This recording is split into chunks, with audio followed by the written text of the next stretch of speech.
అంటే ఇక్కడ వాళ్ళు ఏం చెప్తున్నారు అంటే కాంగ్రెస్ పార్టీ తరఫు నుంచి వాళ్ళు చెప్పేటువంటి రీజన్ ఏంటంటే మేము కేంద్రం మీద ఒత్తిడి తెచ్చినాం, చాలా ప్రయత్నాలు చేసినాం, మేము అఖిల పక్షాన్ని తీసుకొస్తామని ప్రధానమంత్రి అపాయింట్మెంట్ అడిగినాం, బట్ వాళ్ళు ఇవ్వడం లేదు. బీజేపీ అసలు బీసీల పట్ల వాళ్ళు ఒక వైఖరితో లేరు కాబట్టి మాకు ఇంకొక ఆప్షన్ లేదు.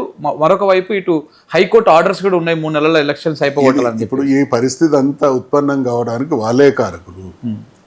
ఒక రకంగా కోర్టు ఆ పరిస్థితి నిర్ణయం తీసుకునేటువంటి స్థితిని కల్పించి మళ్ళీ మోసం చేస్తున్నదే కాంగ్రెస్ పార్టీ.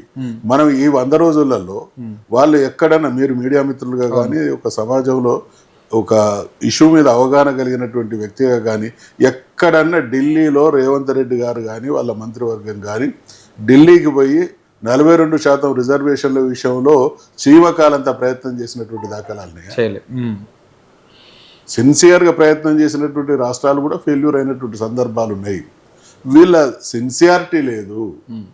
మేము అనేది గతంలో బీహార్ చేసినా, తమిళనాడు చేసినా, కేరళ చేసినా, రాజస్థాన్ చేసినా అనేక రాష్ట్రాలు ఈ ప్రయత్నం చేసినాయి. న్యాయపరమైనటువంటి చిక్కులు ఎదురైనాయి. మరి ఈ పార్టీ ఆ న్యాయపరమైనటువంటి చిక్కులను కూడా స్టడీ చేయాలి కదా.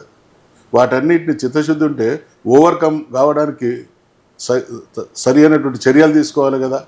ఇది చేసి ప్రతి సందర్భంలో కూడా మోసం, దగ, ద్రోహం, ఇది ముమ్మాటికి ద్రోహమే. మళ్ళీ బీసీలు ఇది మా ఆత్మగౌరవాన్ని సంబంధించినటువంటి విషయం.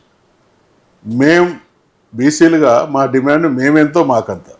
అవును, సమాజంలో ఈ సంఖ్యకు అనుగుణమైనటువంటి రిజర్వేషన్లు కావాలి. 75-80 సంవత్సరాలు మేము హక్కును కోల్పోయినాం.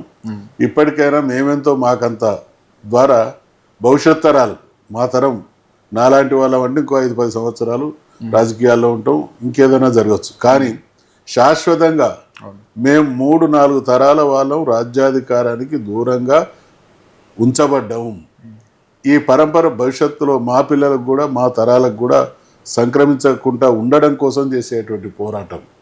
ఈ పోరాటంలో భాగంగా మేమెంతో మాకంత అనేటువంటి నినాదం మేము నినదిస్తే కాంగ్రెస్ పార్టీ తనంతట తానుగా 42% రిజర్వేషన్లు కల్పిస్తానని చెప్పి ఎటువంటి ద్రోహం చేస్తూ ఉన్నదో ఖచ్చితంగా దీన్ని ఎండగడతాం.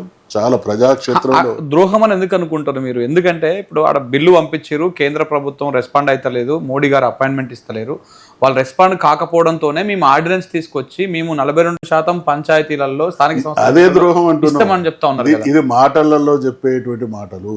డిమాండ్ చేసేది ఒకటే, 42% రిజర్వేషన్లు చట్టబద్ధతతోని 9th షెడ్యూల్లో గ్యారెంటీగా చేర్చడం ద్వారా మాత్రమే న్యాయం జరుగుతుంది అనేది మా డిమాండ్. మా డిమాండ్ కూడా వాళ్ళు అన్నటువంటి మాటే. మేము కొత్తగా దానికి ఏదైనా ప్రిఫిక్స్లు సఫిక్స్లు ఏం పెడతాం. మీరు 42% రిజర్వేషన్ను అమలు చేస్తామన్నారు. 42% రిజర్వేషన్ అమలు కావాలంటే గతంలో ఇటువంటి ప్రయత్నం చేసినటువంటి విషయాలలో కోర్టులు, హైకోర్టులు, సుప్రీంకోర్టులు కొట్టేసినటువంటి దాఖలాలు ఉన్నాయి. కాబట్టి దానికి ఓవర్కమ్ అయ్యే విధంగా ఒత్తిడి తీసుకొచ్చి చేయాలనేదే మా డిమాండ్.